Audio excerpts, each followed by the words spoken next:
Hi BookTube, and welcome to my Friday Reads video, which might actually be broken up into two parts. So I've read Stories of Your Life and Others by Chiang. That's one I'll probably dedicate a separate video to because quite a lot I want to say about that one. 2019 Booker longlisted Lanny by Max Porter. My first Witold Gombrowicz, Pornografia. And Ilya Kaminsky, Deaf Republic. So I'm going to start with Lanny. Yet another sort of Booker Prize book that I'd heard about.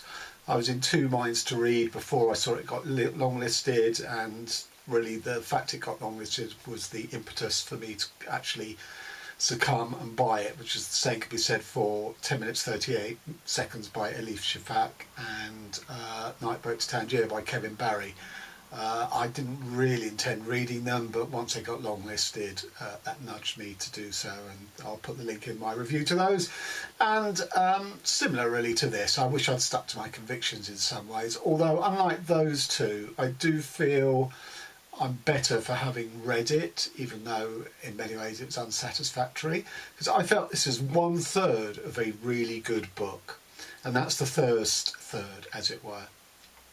So it's an average home counties village in England. The home counties is those places around the London metropolis, the sort of the shire towns, and in this village is a sort of a mythical beast called Dead Papa Toothwort, who is sort of made up of the sort of environmental detritus of the village and can change his appearance, almost like one has a sort of a wardrobe of different fashions. Dead Papa Toothwort has the same, as he sort of changes his appearance by sort of adopting different materials. And Dead Papa Toothwort is given sustenance just by overhearing the snippets of conversation of everyone in the village. And these are represented visually. So it's things like that, with the sort of flowing, fragmentary speech that overlaps itself and things like that. And I did find those most enjoyable. As Lucy from Bookact said in her review, you could really hear those voices. You know, you knew who those people were, even from just 3 or 4 word fragment. And the main character of this book is called Lanny, who's a boy who is the son of a ex-film actress mother who is sitting down now to write crime fiction, and a sort of father who makes lots of money and commutes into the city back to London every day. And Lanny is sort of wired differently to most people. He just seems very sort of keyed into the environment, into sort of asking big existentialist questions in a very childlike, naive way.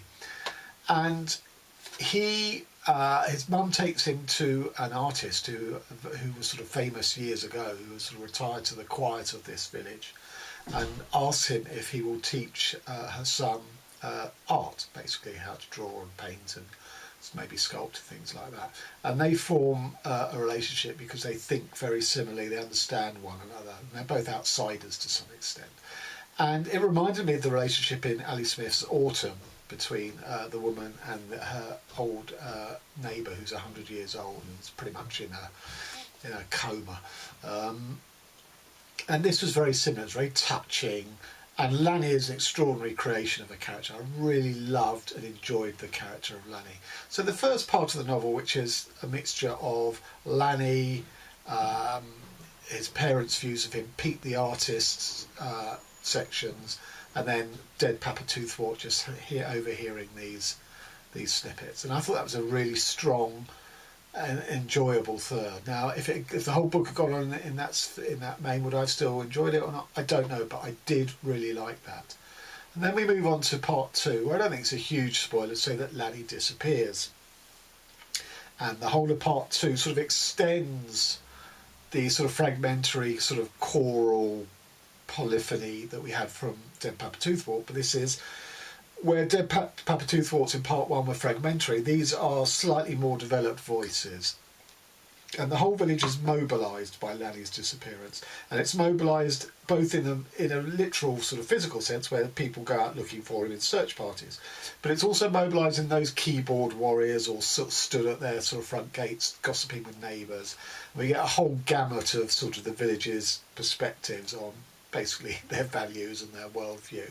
So, you know, all these sort of theories of what's happened to Lanny, that, you know, he's the victim of a paedophile, or he's the victim of you know, sort of European migrants, you know, all the sort of hot buttons that our dreadful tabloid press will indulge in, you know, all these sort of, you know, scaremongering about groups of others.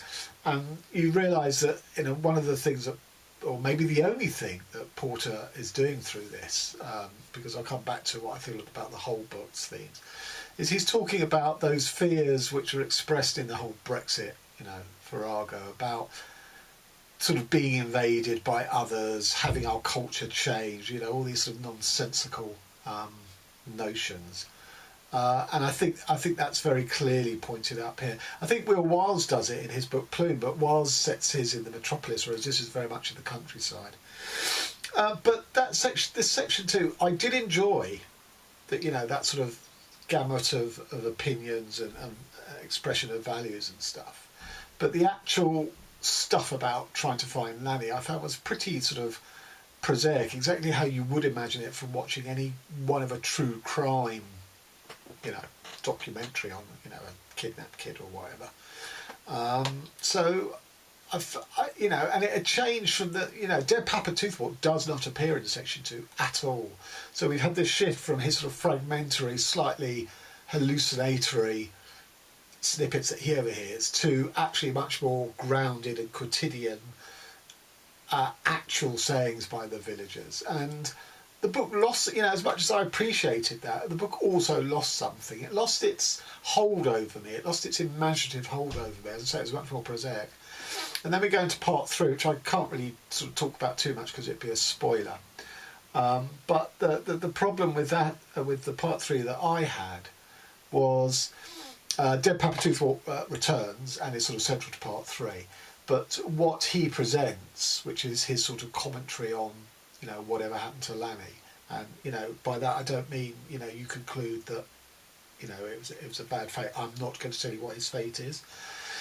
But that presentation of what happened to Lanny by Dead Papa Toothwort, I saw Jeff Noon do in a book called Pollen, in a, you know, this sort of, you know, describing it through nature, and sort of nature as sort of animated and as sort of the spirit of nature, sort of presenting not only the context and the background of the framework, but being an active agent in moving events along. And so, like part 2, where I didn't find the search for the lost boy particularly new and fresh, I didn't either with this. And also then the drive of part 3 was, well, you know, he needs to tie up all the ends of the plot. So it was rather, again, really prosaic. It's very plot, even though it's sort of couched in this sort of wonderful, you know, sort of mythical presentation of Dead Papa Toothwort, it was still ultimately plot driven. So, you know, parts 2 and 3 for me really sort of pissed away the beauty and the enchantment that he built up in part 1. And in the book as a whole, it's one of those books that only exists in and of itself, i.e. while you're reading the book, you may be immersed in it, and I was to some extent. But when I finished the book, there was nothing to take away. You know, the book only existed while I was reading it. The world only existed while I was reading it, because I didn't think there's anything else there. Now, books don't have to say anything or have a meaning or offer you ideas. They don't have to do that, but my personal preference is when they do. So ultimately, I was pretty disappointed in this, despite its fantastic start, which is about 100 pages long. It's half the length of the book. You know, I was really entranced and on board with it, and then the rest of it just dribbled away. So I gave it 3 stars. I gave it 4 stars, and that's really for the first 100 pages of the section 1. And on to Witold Gombrowicz, Pornografia. Gombrowicz is a Polish writer, I think in the 50s and 60s, regarded as avant-garde. This is a curious book. I mean, it took a long time to get going. It's sort of Jane Austen sort of power play, but instead of it being about love and romance, this is about sort of eroticism and sort of death to some extent. It's set in the Second World War in occupied Poland. And these two old guys who barely know each other go and visit someone in the country. I can't remember what their link to the person in the country was, but anyway, in that, where they go and visit, a 16-year-old girl is betrothed to a guy who's sort of got prospects. He's not particularly handsome, but you know, he would be a good match sort of socially. But these two guys get their kicks, and they explicitly describe it as eroticism by, they think she's better suited to a stable boy who's her age, who she's grown up and known all her life. So they are trying to manoeuvre it to get those two together, and in a way to break up the engagement of the girl and her guy, which is fairly discomforting. It's not particularly pleasant to read, and yet there's some really good bits of writing in here.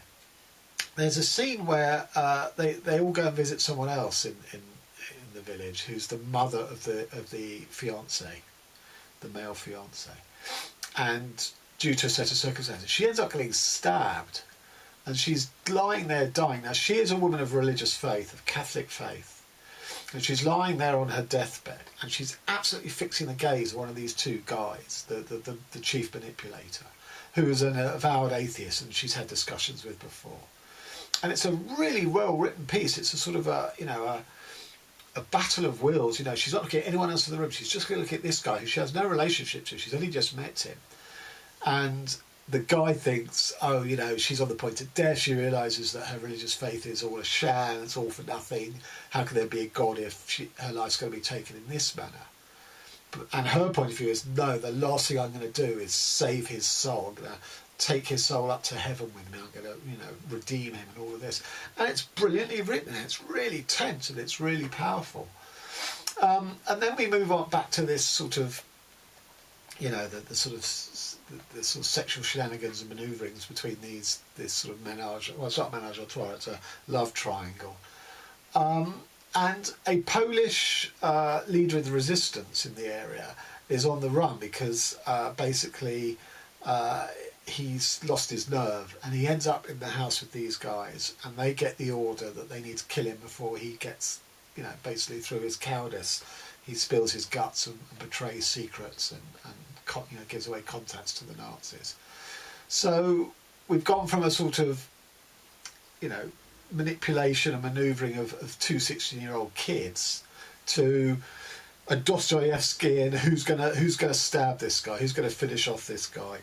And it kind of gets weird again in that respect, and not at all satisfactory. So this was a very odd book. It had some brilliant writing in it, but ultimately it was really unsatisfactory, and I don't think I'll be reading Gombrowicz again, so I gave this 3 stars. On to Ilya Kaminsky, Deaf Republic. So I was recommended this by the Amazon, if you bought these, you'll like this. And I sort of obviously didn't read the blurb clearly enough, because I really liked the sound of it, but I didn't realise it was poetry. I thought it was a novel or a novella, and not only is it poetry, but it's sort of poetry shaped as a drama play, because it has a dramatis personae, which it makes sense to do that. So it has the first poem, and then it has a dramatis personae, because all the poems throughout are of this repeated cast of characters. So it takes place in an unspecified former Soviet republic, which is still suffering under the jackboot of dictatorship. And a man and a woman with a young child, they're deeply in love, and the dictatorship moves its troops into the town, and the woman is killed, and the man is left with the child, and there's lots of sort of, you know, longing after his dead wife. But, you know, they're not the only victims of this repression. And there's also a puppet theatre in the town, and the owner of that, who's an older woman, basically she is the centre of the resistance to this sort of the bully boy tactics, and everyone who has lost someone to the violence hangs a wooden puppet outside their house, and so they blow whenever there's a breeze. They blow, and the wooden puppet knocks against the house. But also they use the puppet theatre and the female puppeteers to seduce soldiers, and then they murder them. So the puppet, the puppet's imagery is at the centre of the resistance, because all the citizens stop speaking and they develop this language, this hand gesture language to communicate. So there are pictures, like that and things. And it was just a really good book, both the love poems between the man and his dead wife, but also the sort of action poems and the acts of resistance through the puppet theatre. And I just thought it was really good. I gave this 5 stars. It was a real sort of pleasant surprise, because it's not what I was thinking at all. I am going to review this in this same video. So Ted Chiang, I've never seen anyone have a bad word to say about this book by Ted Chiang. Stories of Your Life and Others, and as the label says, the title story, Story of Your Life, was the basis of the film Arrival, which I saw in the cinema, didn't know it was adapted from this story. I quite liked the movie when I saw it, but what I did when I read the story here, even though I hadn't finished reading the rest of the stories, I went that night and watched the film again, and I'll talk about that when I get to it. So there's 8 stories in here. 2 of them I'm completely indifferent to. One was a very short 6-page story, given that the average length of these stories is anything from 40 to 80 pages. So that just seemed a sketch to me, and indeed sort of echoes the themes of in other stories. So I dismissed that as neither good nor bad. And the other story I was indifferent to was the first one, which is basically a Tower of Babel story, but his interest is not in the sort of the Babel element of language, which is unusual because most of the other stories do. His interest is in the actual physical and social development of a tower so high, because they're trying to get to heaven, that you can't go up and down it in one day. So whole communities develop around certain stages of it and live there and stuff, and that is his interest. And it was okay, but then the ending got into the physical aspect of the tower and stuff, and I was pretty unengaged. So that's the first story. Then the second story is called Understand, and this is one of the 2 stories I really, really liked in this. So basically, there's a guy in a vegetative state. He's not brain dead, but he's not functioning. He's in a coma, and an experimental therapy is tried, which is injecting him with some sort of hormone that regenerates the damaged neurons in his brain. And he's had 2 injections, and he's right as rain, other than the difficulties of adjusting, so he has bad dreams and things like that, but he's perfectly able to function. And not only that, he develops sort of super intuitive powers over and above average people, and over and above how he was himself before the accident. And in the name of experimentation, they ask if he'd be willing to have a 3rd injection to see if that exacerbates further the development of his brain. He happily does, and it does, and he gets even more sort of super mental faculties. And it's at this point he decides this is a good thing. He's become an Ubermensch effectively.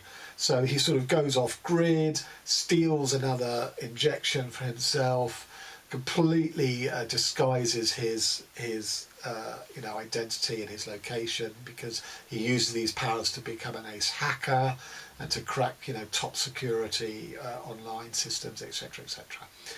And then he basically, this is the interesting part for me, he basically then goes on a quest to understand his own mind, which is of course one of the great philosophical and scientific paradoxes, is how can the mind study something that it's already inside of? How can it study itself?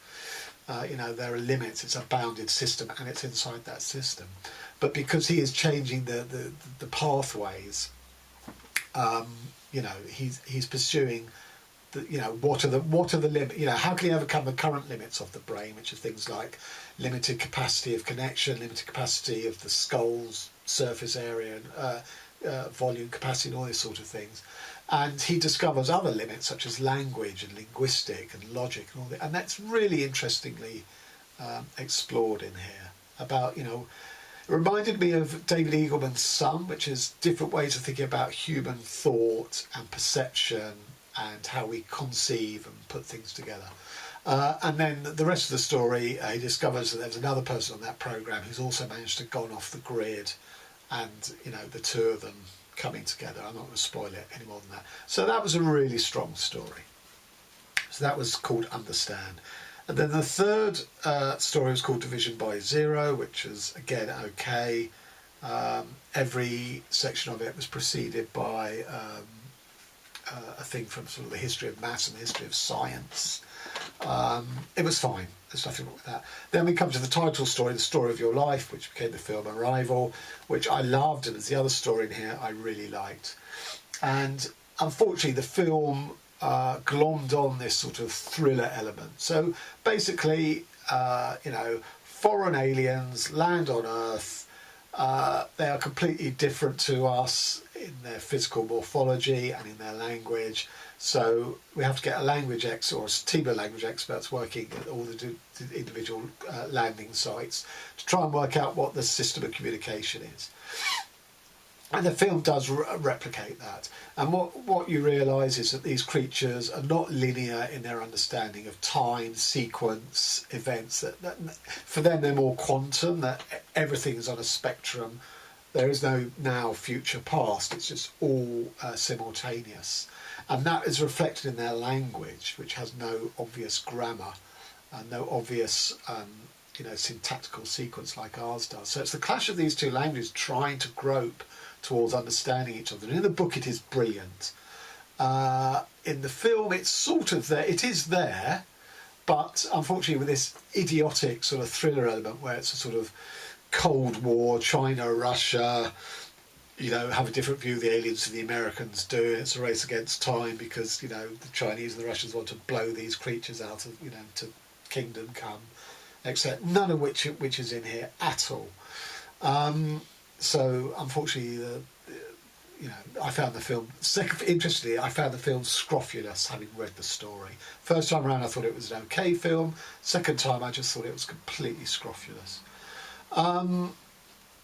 And it, basically, Chiang's story, with a non-linear language and a sort of, time is not a continuum, but the sort of everything exists in simultaneity, and how if we thought like that, if we approach time like that, how that would necessarily change our language and our thought patterns. So I just thought that was a terrific story. So that's 4 stories in, halfway through, and then we're onto a complete downward slide from here. There's one called 72 Letters, which is about automata, but it's sort of set in the Victorian periods, and it's sort of steampunk without either steam or punk. It's bizarre, and it has Jewish Kabbalah, the power of names to animate things, that every automata with a different function has its own sort of Kabbalistic or secret name that will, give it its instructions so that it animates and becomes alive. None of that made much sense to me, and it was just tedious in the extreme. Then we got The Evolution of Human Science, which is the 6-page story, so I'll pass over that one. And then we come to the story that really annoyed me more than most, which is called Hell is the Absence of God. And then the last story, Liking What You See, a documentary. And I thought these two stories shared the same fatal flaw, in that Chiang wants to lecture you, but he's clever enough not to take one position and hammer you with it. He wants to represent every single possible variety, like a balloon debate. Every single angle, every single consequence. Well, if you follow this line of logic, it leads you here, the reductio ab absurdum. And, these stories are massive. One is 38 pages long, which isn't too bad, but the last one is 48 pages long, and they're just it's just as I say, it's iterations of these arguments. There's no plot really. It's just tedious in the extreme. So hell is the absence of God. So basically, on Earth, things like tornadoes and other natural disasters can be attributed to passing angels who sort of move across space, including Earth, and they can cause violent upheavals and eruptions. Not deliberately, it's not a conscious act, it's just they're so sort of super powered that this is the consequence of their movements. And a man's wife dies through being cut to ribbons when she sat in a cafe and the glass shatters and kills her. And he is debating whether that proves that there's no God, even though there are clearly angels. Where, how can you have faith? How can you believe that God would allow such a terrible thing to happen? Versus the only way he can be rejoined with his saintly wife in heaven is if he adopts true belief. But he knows he can't just adopt it in order for it to provide him to get to heaven, because that's sort of conditional and it's not a genuine true belief.